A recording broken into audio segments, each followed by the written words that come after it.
Amén. Hermanos, todos tienen sus boletines ahí en sus manos.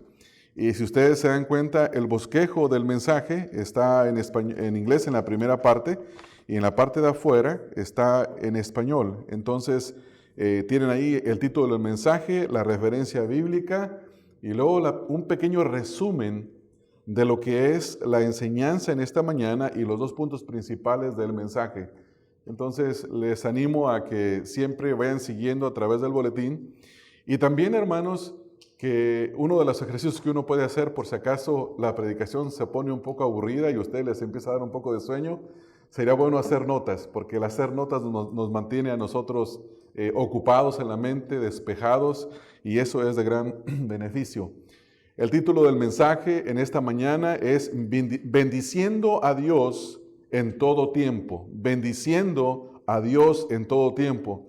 La referencia la encontramos en 2 Corintios, capítulo número 1, versículos número 3 al versículo número 4.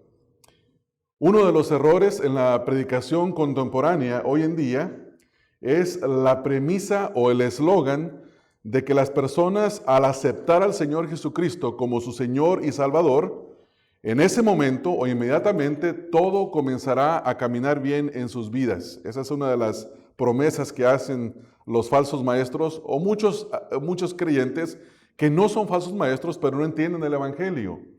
Le dicen a las personas que si ellos simplemente confiesan a Jesucristo como Señor y Salvador, todo inmediatamente comenzará a caminar bien en sus vidas. Algunos, como dije, lo hacen por ignorancia de conocer lo que el Evangelio enseña y otros lo hacen simplemente porque son falsos maestros y el único propósito que ellos tienen es engañar a las personas para poder sacarles el dinero. Por ejemplo, hay eslogans o frases populares, una de ellas es "pare de sufrir", y esa la conocen, aunque ya ha cesado un poco en nuestros tiempos.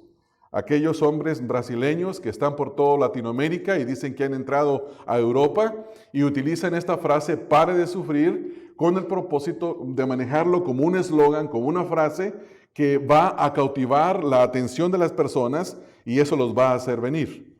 Otro falso maestro dice: tu mejor vida es ahora. Si crees en Cristo, tu vida será mejorada y tu vida cambiará. Otro falso maestro dice, en uno de sus libros dice: gracias a Dios que es viernes, tomando la idea del consenso popular de las personas que el peor día para trabajar es el lunes, ¿verdad? Dice, no hay lunes bueno, es el lunes en que todo mundo nos fuimos el fin de semana de fiesta y por lo tanto llegó el lunes y no hay peor día que el lunes, pero el viernes es el último día de trabajo y hay día de paga. Por eso, gracias a Dios que es viernes. Y alguien, tomando esa frase, escribió un libro para decir que el que cree en Cristo es como si entrara a vivir toda una vida de ese momento para adelante como si fuera viernes por la tarde y con un cheque en la mano. Otro falso maestro dice: lo mejor está por venir. Cree en Cristo y detrás de la cortina de creer en Cristo todo es felicidad y todo es hermosura. Aquellos que se dedican a predicar estas falsas enseñanzas o hacer estas falsas promesas, en lugar de predicar al Señor, en lugar de predicar al Dios de las Escrituras, ellos más bien son vendedores de un producto. No les interesa el bienestar de las personas, no les interesa realmente la vida eterna del alma de una persona. Ellos simplemente quieren utilizar el Evangelio como un producto y por eso hacen este tipo de eslogans. Y yo, pensando en lo que es la mercadotecnia y todas estas cosas, me fui al internet a hacer una búsqueda acerca de las frases que las compañías crean con el propósito de meterle a las personas una idea en la mente.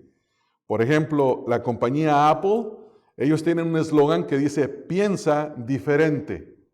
Y la idea es que los productos Apple son solamente para aquellas personas que no son como el resto. Son personas que piensan diferente.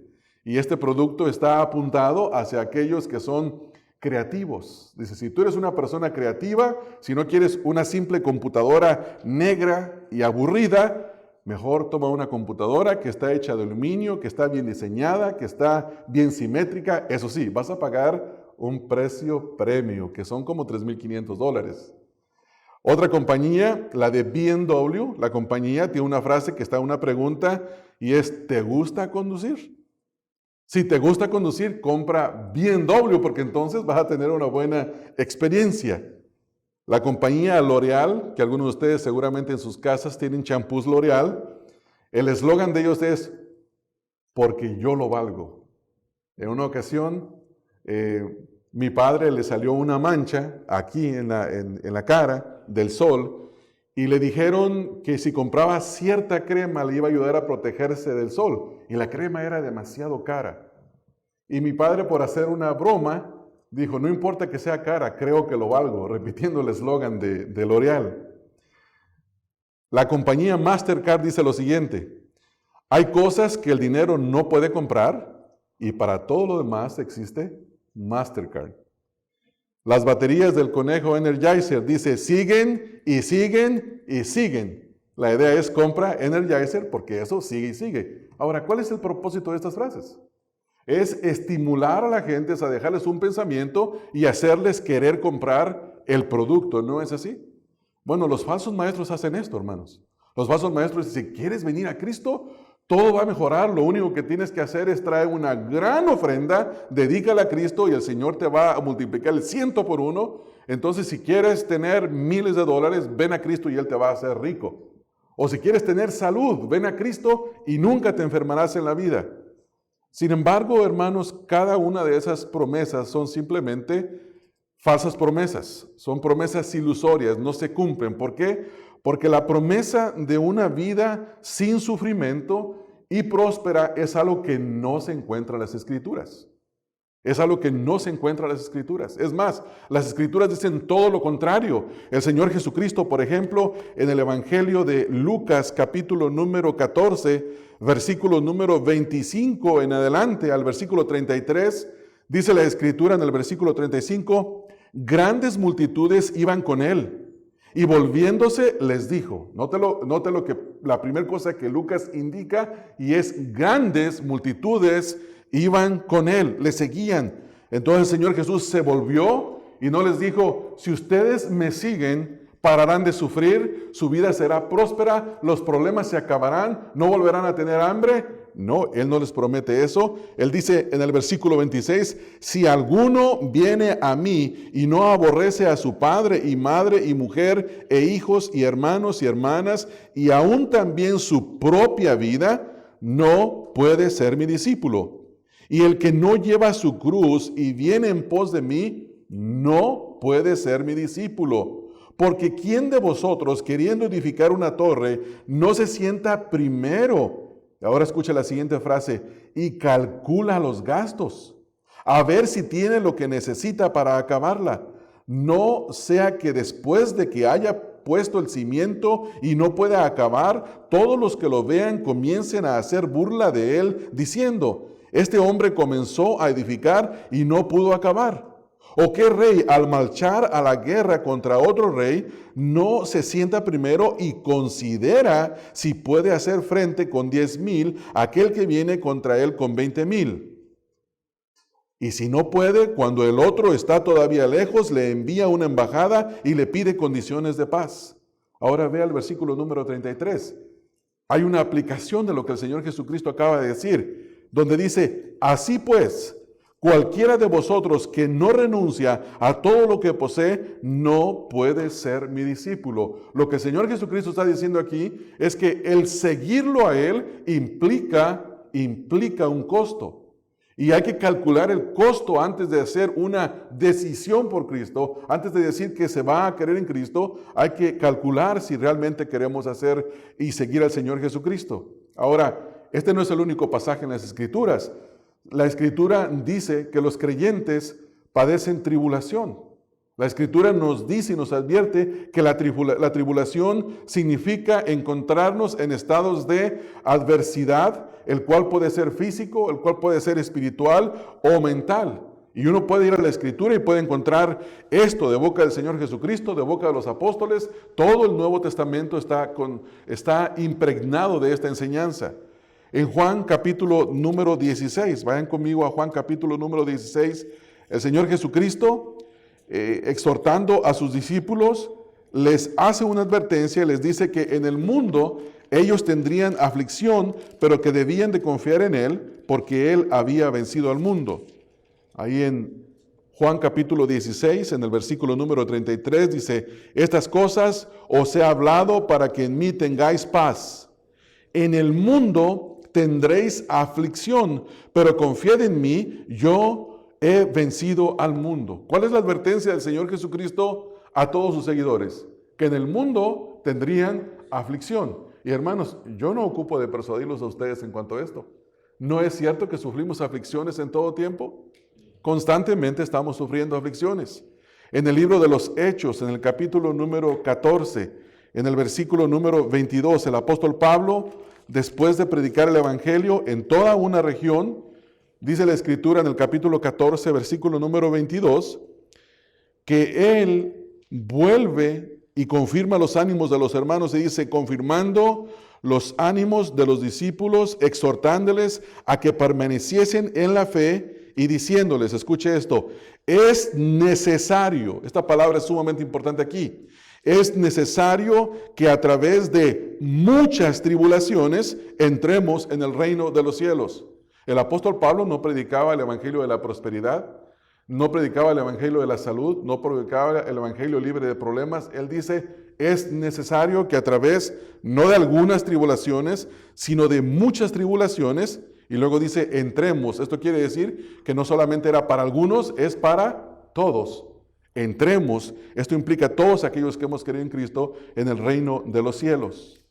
El apóstol Pablo en 2 de Timoteo capítulo 3, en los versículos número 10 al 12, escribiendo a Timoteo y exhortándole en contra de los falsos maestros, a que él no fuera como ellos, él le dice, mira Timoteo, los falsos maestros son de esta forma, pero tú sigue mi ejemplo, tú no seas como ellos. Capítulo 3, versículo 10 al 12, dice, pero tú has seguido mi doctrina, conducta, propósito, fe, longanimidad, amor, paciencia, y escuche esto, persecuciones, padecimientos con los que me sobrevinieron en Antioquía, en Iconio, en Listra, persecuciones que he sufrido y de todas me ha librado el Señor. Ahora alguien podría decir, bueno, eso es nada más para Pablo, porque él era un evangelista, él era un misionero en un campo difícil. Pero siga leyendo un poco más.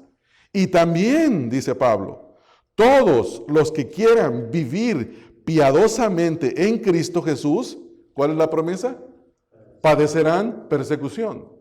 O sea que una vida piadosa trae como consecuencia la persecución de aquellos que rechazan el evangelio y quieren vivir impíamente.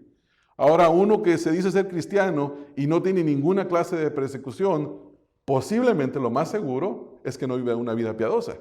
Si usted le dice que todo a las cosas del mundo, no tendrá problema con nadie, pero si vive piadosamente, bueno, empezará a sufrir por causa del evangelio. Así que, hermanos, como podemos observar aquí en las Escrituras, la promesa falsa que hacen los falsos maestros es totalmente ilusoria.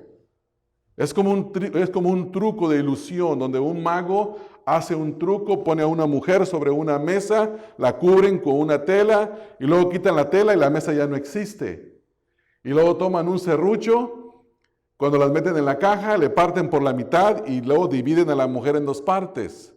Y dicen, ¿cómo es posible? No, nada de eso ocurrió. Pero yo lo estoy viendo con mis ojos. No, nada de eso es real. Todos son trucos de ilusión. Todos tienen formas. Incluso hay un programa en la televisión donde se revelan todos los trucos de algunos magos. Y cuando los ponen, dicen, no, pero si eso es clarísimo. Sí, pero tú no lo viste cuando lo hicieron. Así los falsos maestros toman versículos de la Escritura y te dicen, por ejemplo, en una de las epístolas de Juan, en la tercera, dice, quiero que prosperes en todo, así como prospera tu alma. Y dice, mira, aquí dice que prosperemos en todo. Tú puedes tener un avión si tú quieres, porque dice aquí que prosperes en todo. Y toman versículos de la Escritura y provocan falsas ilusiones. Hacen trucos que engañan a aquellos que son indoctos en la Escritura, a aquellos que no les gusta estudiar la Escritura. Ahora, ellos no son víctimas, ellos simplemente están buscando quien les diga lo que ellos quieren escuchar. Simplemente eso. Entonces, hermanos, hay que tener cuidado. Por el contrario, la verdad de las Escrituras nos dice que si nosotros vivimos vidas piadosas conforme al Evangelio, sufriremos, no es algo que tal vez, sufriremos tribulación de parte de aquellos que no quieren obedecer la verdad. Y ahora hay algo que debemos de entender, que juntamente con el sufrimiento por causa de Cristo o con los sufrimientos de la vida que todo mundo experimenta, porque no todos los sufrimientos que tenemos en la vida son por causa del Evangelio. Hay sufrimientos de muchas clases, pero el creyente en medio de los sufrimientos tiene una gran promesa. Y la promesa es que Dios le consolará en todas sus tribulaciones. Y eso es lo que vamos nosotros a aprender en esta mañana. En este día vamos a aprender que la Escritura nos dice que Dios es digno de ser bendecido por nosotros en todo tiempo, hermanos. Aún en tiempos duros de tribulaciones y de aflicción, para que nosotros le alabemos siempre bajo cualquier circunstancia. Y quiero invitarles que vayan a nuestro pasaje en esta mañana. Segunda de Corintios, capítulo número 1, versículo número 3 al versículo número 4. Dice Pablo: bendito sea el Dios y Padre de nuestro Señor Jesucristo, Padre de misericordias y Dios de toda consolación, el cual nos consuela en todas las tribulaciones, para que podamos también nosotros consolar a los que están en cualquier tribulación por medio de la consolación con que nosotros somos consolados por Dios. Y aquí vamos a aprender dos cosas, hermanos. Versículo número 3, aprenderemos que Dios es digno de ser siempre bendecido. Dios es digno de ser bendecido siempre, aún en medio de la tribulación. Eso es lo que enseña el versículo número 3. Y en el versículo número 4, nosotros vamos a aprender, hermanos, que en tiempos de tribulación, Dios está con nosotros y nos consuela. Dios siempre está con nosotros y nos consuela. Esas dos cosas tenemos que aprenderlas y es a lo que nos vamos a dedicar en esta mañana. Así que vamos a dar principio con lo primero. Pero antes de mencionar esto, yo quisiera que pensáramos un poco en las primeras dos cartas que Pablo escribió a los Corintios. Según Primera de Corintios, hay una carta que el apóstol Pablo les escribió y esa carta se perdió. Nadie sabe cuál es el contenido de esa carta. Pero también nos dice que los corintios habían escrito a Pablo antes de Primera de Corintios y le hacían preguntas sobre algunas cosas, a lo cual Pablo les da respuesta. Y algunos llaman a Primera de Corintios la carta severa, donde el apóstol Pablo les pone algunas regañadas a ellos. Pero luego viene Segunda de Corintios, donde el apóstol Pablo utiliza los primeros capítulos, hasta el capítulo número 11, a defender su apostolado. Porque después de que en Hechos capítulo 18 el apóstol Pablo se va de la región, entran los falsos maestros a esa zona, los falsos apóstoles, y querían desacreditar a Pablo con el propósito de introducir su falso mensaje. Y acusaban a Pablo de varias cosas. Número 1, decían: Pablo no es un verdadero apóstol. Y las evidencias que según ellos presentaban, una de ellas era: él es un hombre sin presencia física y es malo para hablar. Porque tal parece, según lo que mismo Pablo dice, él no era un hombre de gran presencia. Y Pablo dice que cuando estaba entre ellos, hablaba con temor y temblor, no porque no supiera hablar, sino porque estaba en la presencia del Señor, cuando estaba entre ellos. Le acusaban a Pablo de estar en el ministerio por causa del dinero. Ellos decían: mira, Pablo está predicando el evangelio porque a donde quiera que va le da unas grandes ofrendas. Lo hemos visto que ha salido con una bolsa de dinero de los lugares y él trabaja por el dinero, cuando no sabían que ese dinero era para otras iglesias. Mira, Pablo está en el ministerio por favores con mujeres. Decían que Pablo era un hombre inmoral. Lo acusaban a Pablo de lo que ellos mismos hacían. Y bueno, había muchas acusaciones contra Pablo. Y parece que algunos de los corintios habían creído lo que los falsos maestros estaban diciendo. Y él les escribe a ellos para hablarles y decirles y defender su apostolado. Pero es interesante cómo Pablo comienza la epístola en el versículo número 3 con una benedicción, una eulogía a Dios. Y él dice: bendito el Dios y Padre de nuestro Señor Jesucristo. La primera cosa que Pablo dice aquí en este versículo es que Dios es digno de ser bendecido. el Padre de nuestro Señor Jesucristo es digno de ser bendecido. Y esta es la primera cosa que Pablo hace. Comienza con una benedicción, con una alabanza a Dios. Dice, bendito. Esta palabra bendito es la palabra de donde nosotros sacamos la palabra eulogía. Cuando una persona fallece, usualmente se lee una eulogía y es un pequeño recuento de la vida de la persona, o un familiar pasa y da testimonio de la vida de la persona y trae las buenas memorias de la vida de la persona como ellos desean recordarlo. Y entonces lo que Pablo está haciendo aquí es alabando a Dios, bendiciendo a Dios y diciendo que Dios es digno de alabanza. Y esta no era la única vez que lo hace. Por ejemplo, si van a Efesios capítulo número 1, Efesios capítulo número 1 en el versículo número 3, dice, bendito sea el Dios y Padre de nuestro Señor Jesucristo. El apóstol Pedro, ustedes recordarán que estudiamos primera de Pedro, y en el capítulo número 1, versículo número 3, también lo dice. Dice, bendito el Dios y Padre de nuestro Señor Jesucristo. Ahora, hermanos, ¿se dan cuenta que en las 3 epístolas está en el versículo número 3? ¿Por qué razón? Porque había una forma de escribir antiguamente. Había un saludo que era el saludo estándar. Muchos de ustedes no se dan cuenta de eso porque ahora es puro texto, es puro internet, puro correo electrónico, pero los que nos llegamos a comunicar en el pasado con nuestros padres, familiares, amigos, nos escribíamos y había un estándar en la forma que se escribía. Había una introducción donde se daba un saludo, decía, espero que te encuentres bien al recibir las siguientes líneas. Usualmente así escribían.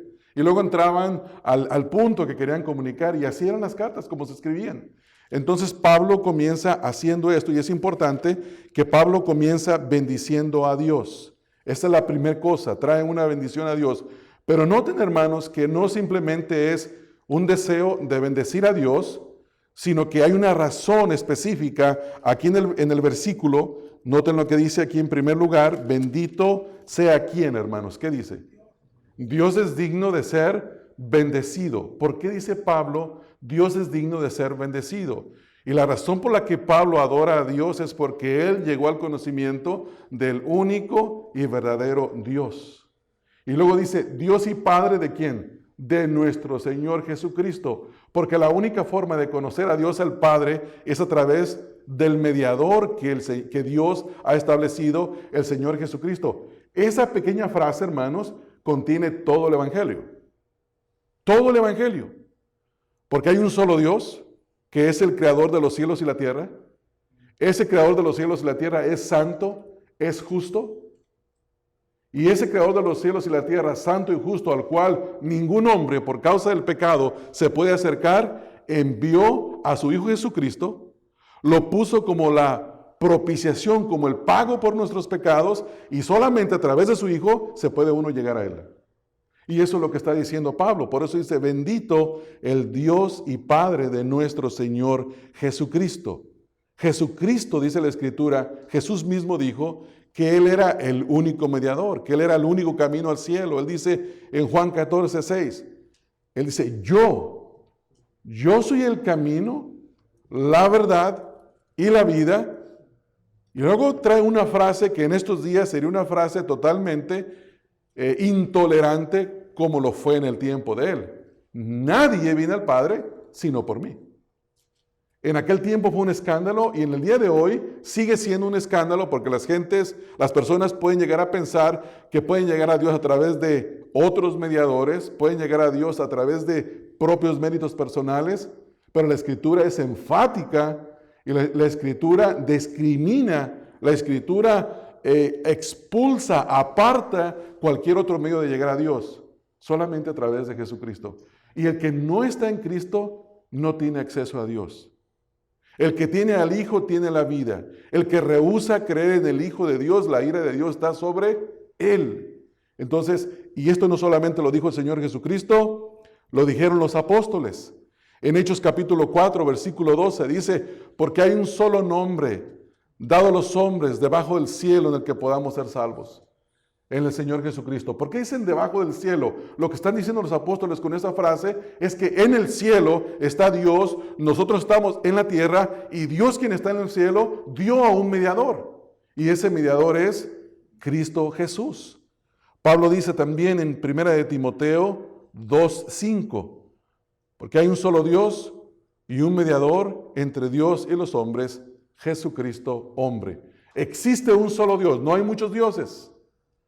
No hay muchos dioses, hay un solo Dios. La única verdad eterna es que existe un solo Dios, el cual es eterno, el cual no cambia, es inmutable, el cual es el creador de los cielos y la tierra. Es santo y sin santidad nadie le puede ver. Por esa razón Él envió a su Hijo Jesucristo para morir por nuestros pecados. Jesucristo fue entregado por Dios por causa nuestra y Jesucristo resucitó de entre los muertos para que esa entrega fuera eficaz por causa de nosotros. Ahora, note lo que sigue diciendo aquí Pablo. Primero dice, bendito sea el Dios y Padre de nuestro Señor Jesucristo. El único Dios verdadero, al cual tenemos acceso únicamente a través de Jesucristo, es digno de toda adoración. Y solamente aquellos que están en Cristo verdaderamente lo pueden bendecir. Si usted es una persona que hoy está en Cristo Jesús, usted bendecirá a Dios siempre. Siempre tendrá palabras de bendición para Dios. Le dará eulogía a Dios. Ahora, Pablo describe a este único Dios verdadero. Pablo en la siguiente frase describe al Dios y Padre de nuestro Señor Jesucristo y menciona dos características de Dios. Una tienen que ver con sus atributos y dice, Padre de misericordias y Dios de toda consolación. Es importante que él utiliza la palabra Padre, no solamente no dice Dios de misericordias y de toda consolación, dice Padre. ¿Cuál es la idea cuando nosotros decimos, es que estos son los padres de la iglesia? Son los fundadores. Es de donde proviene todo. Cuando nosotros decimos,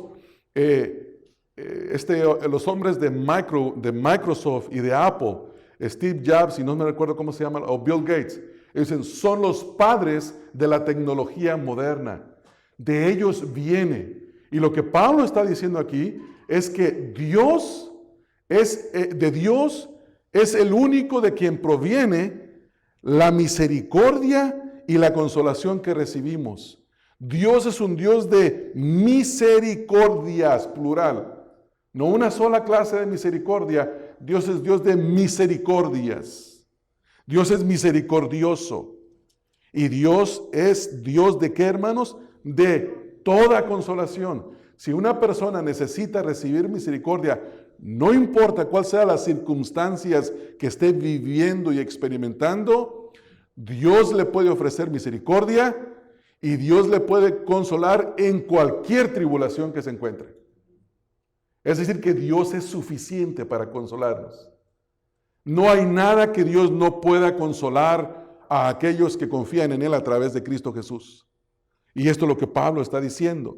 La misericordia es una profunda conciencia por el sufrimiento de otro.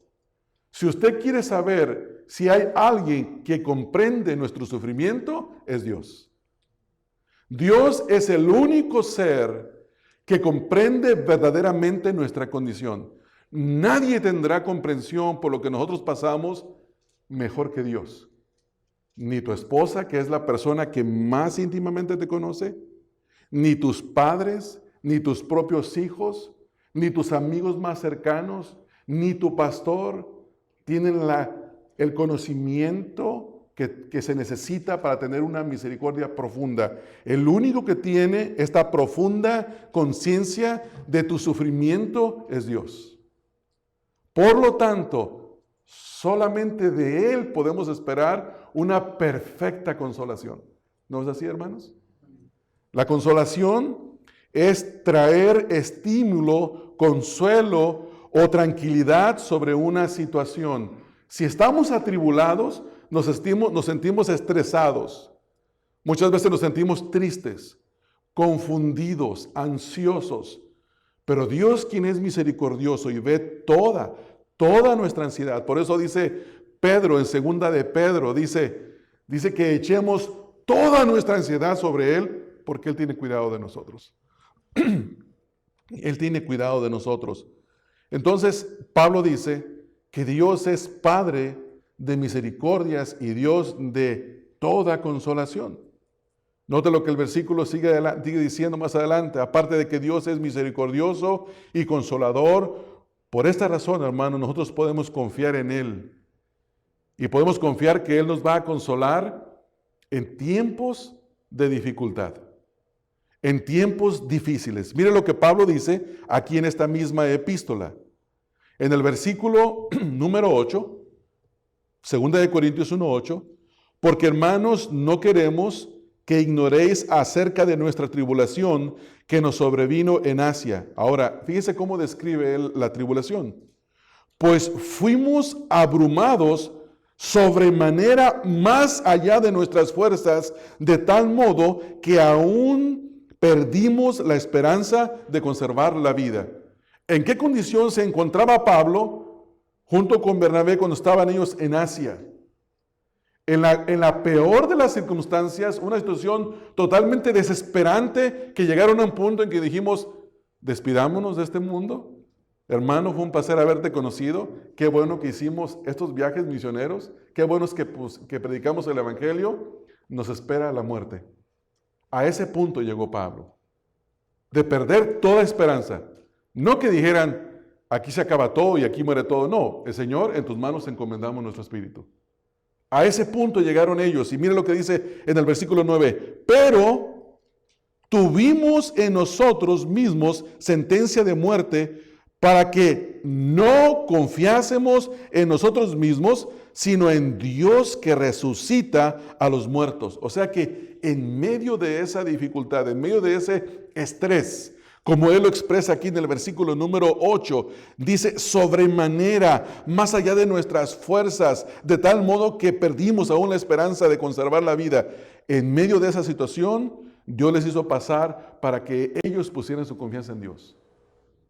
Y esto me hace pensar, hermanos, que cualquier circunstancia que ustedes y yo pasemos en nuestra vida, no importa qué estás sufriendo tú en este momento, debemos de poner nuestra confianza en Dios absolutamente, 100%.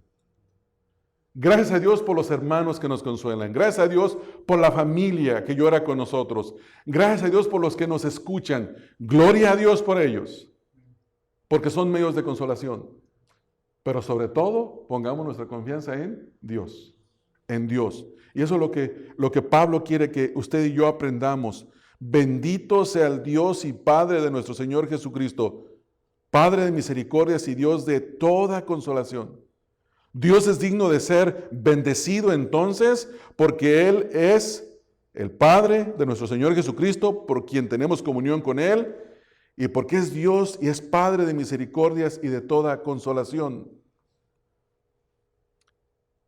¿Conoces al único y verdadero Dios? ¿Tienes comunión con Dios únicamente a través de Cristo Jesús? No en ninguna otra forma. No en tus méritos personales. No porque vienes los domingos a la iglesia. No porque lees la Biblia todos los días y crees que porque lees la Biblia ya eres salvo. No, nuestra salvación está fundamentada en la persona y la obra de Cristo Jesús. No es por ningún mérito humano. No es por ninguna cosa que hayamos hecho. Es la misericordia de Dios que Él ha tenido para con nosotros. Entonces, Pablo quiere, hermanos, que ustedes y yo siempre, los que hemos conocido a Dios a través de Cristo Jesús, bendigamos a Dios en todo tiempo y en todo momento por quien Él es. Porque hay gente que quiere bendecir a Dios cuando tiene bienestar. Yo creo que todos, para todos nosotros, sin excepción, le damos gracias a Dios cuando todo va bien. ¿No es así, hermanos? Bendito Señor, gracias por todo, Señor. Gracias por esta comida, gracias por la salud, gracias por la familia, gracias por el carro, la casa, por mis amigos, por la escuela, gracias por todo. Es fácil bendecir a Dios. Pero cuando una persona se encuentra en distrés, en dificultad profunda como la que se entró Pablo, La pregunta es, ¿cómo reaccionamos cuando estamos en una circunstancia así? Si verdaderamente conocemos a Dios a través de Jesucristo, entonces vamos a hacer lo mismo que hizo Pablo. Lo vamos a bendecir. Y quizás, hermanos, no hemos reaccionado bien cuando entramos en pruebas y dificultades algunos de nosotros. Pero en esta mañana estamos siendo exhortados por la palabra de Dios a que no importa cuál es tu circunstancia, posiblemente estás enfermo, posiblemente estás en dificultades económicas, yo no sé cuál sea la tribulación que estás pasando, pero el único que te puede ofrecer consuelo y misericordia es Dios a través de Cristo Jesús.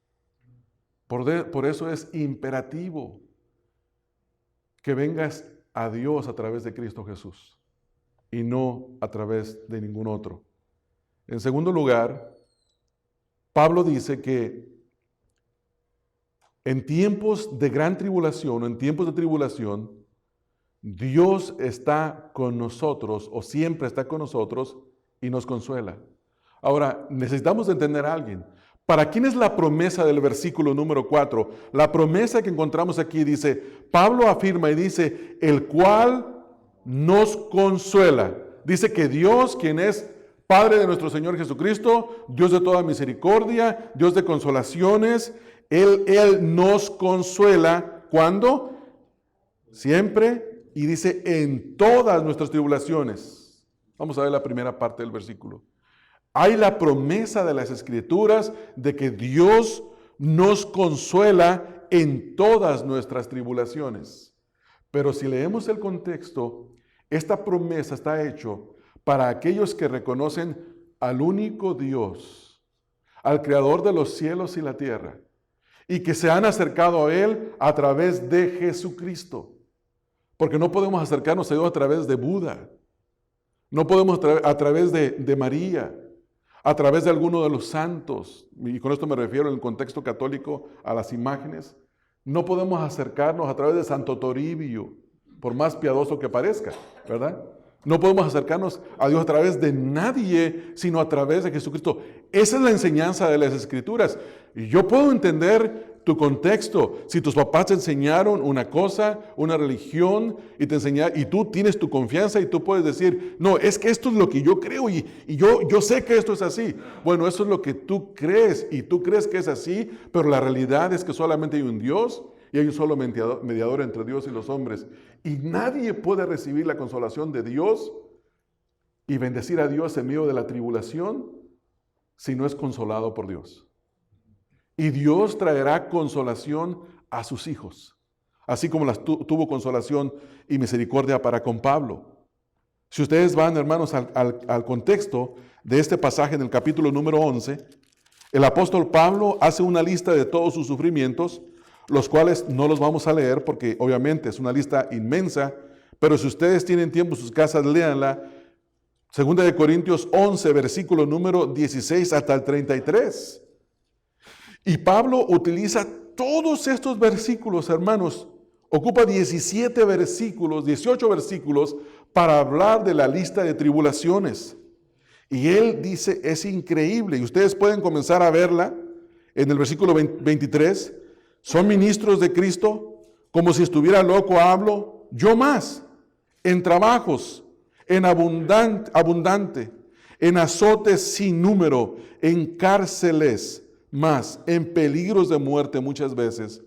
De los judíos 5 veces he recibido 40 azotes menos 1, 3 veces he sido azotado con varas, 1 vez apedreado, 3 veces he padecido naufragio, 1 noche y 1 día he estado como náufrago en alta mar, en caminos muchas veces, en peligros de ríos, peligros de ladrones, peligros de los de mi nación, peligros de los gentiles, peligros de la ciudad, peligros en el desierto, peligros en la mar, peligros entre los falsos hermanos, en trabajos y fatiga, en muchos desvelos, en hambre y sed, en muchos ayunos, en en frío y desnudez, y además de otras cosas, lo que sobre mí se agolpa cada día, la preocupación por todas las iglesias. ¿Quién enferma y yo no enfermo? ¿A quién se le hace tropezar y yo no me indigno? Si es necesario gloriarme, me gloriaré en lo que es de mi debilidad. El Dios y Padre de nuestro Señor Jesucristo, quien es bendito por los siglos, sabe que no miento. Hermanos, Pablo sufrió y Pablo experimentó el consuelo de Dios. Pablo experimentó, pero ahora fíjese en el versículo número 4, dice, el cual nos consuela. Habla de un grupo específico, no dice el cual consuela a todo mundo. Dice el cual nos consuela. Si yo estoy aquí, en este lugar, y hay mucha gente, y yo nada más los conozco a ustedes, yo digo, Dios nos consuela. Estamos hablando de los que están aquí. En el contexto está hablando de los que conocen a Dios a través de Cristo. El consuelo es de Dios para aquellos que lo conocen. Dice, nos consuela. Esta es la promesa. Dios nos consuela. Y luego hacemos la segunda pregunta. ¿Cuándo nos consuela? ¿En qué situaciones? Dice, en todas nuestras tribulaciones. Dios consuela siempre a los suyos. Es el principio que encontramos aquí. Cuando Pablo dice, Él nos consuela, el principio es Dios consuela siempre a los suyos. Consolar significa aliviar el dolor o el sufrimiento, dar fuerza emocional. Y eso es lo que Dios hace. Dios alivia el dolor, Dios alivia el sufrimiento, Dios nos da fuerzas, hermanos. Y por eso debemos de poner nuestra confianza en Él. Mira lo que dice el capítulo 7, aquí en 2 de Corintios, en el versículo número 6. Hablando de este tema, el apóstol Pablo dice en el versículo número 6, pero Dios que consuela a los humildes, nos consoló con la venida de Tito. Dios consuela a los humildes, porque la Escritura dice que Dios resiste a los soberbios y da gracia a los humildes. Proverbios 3:34, Primera de Pedro 5:5 y Santiago 4:6. Dios consuela a los suyos en todas sus tribulaciones, dice el versículo aquí mismo. Dice el versículo, no solamente Dios nos consuela, dice, en todas nuestras tribulaciones. No importa cuál sea la tribulación que estemos experimentando, nosotros experimentaremos el consuelo de Dios, hermanos. Si hemos confiado en Dios a través de Cristo Jesús, ustedes y yo experimentaremos el consuelo de Dios, porque es Dios quien nos consuela. Dios no está distante. Dios está con nosotros. Dios está en nosotros a través de su Santo Espíritu. Dios nos consuela. Ahora, note cuál es el propósito de la consolación que recibimos de parte de Dios. No nos consuela simplemente para consolarnos, el cual nos consuela en todas nuestras tribulaciones, y luego dice, ¿para qué? Para que podamos también nosotros consolar a los que están en cualquier tribulación. La misma frase, en todas nuestras tribulaciones, cualquier tribulación. Ahora podríamos decir que los cristianos tenemos el ministerio de la consolación.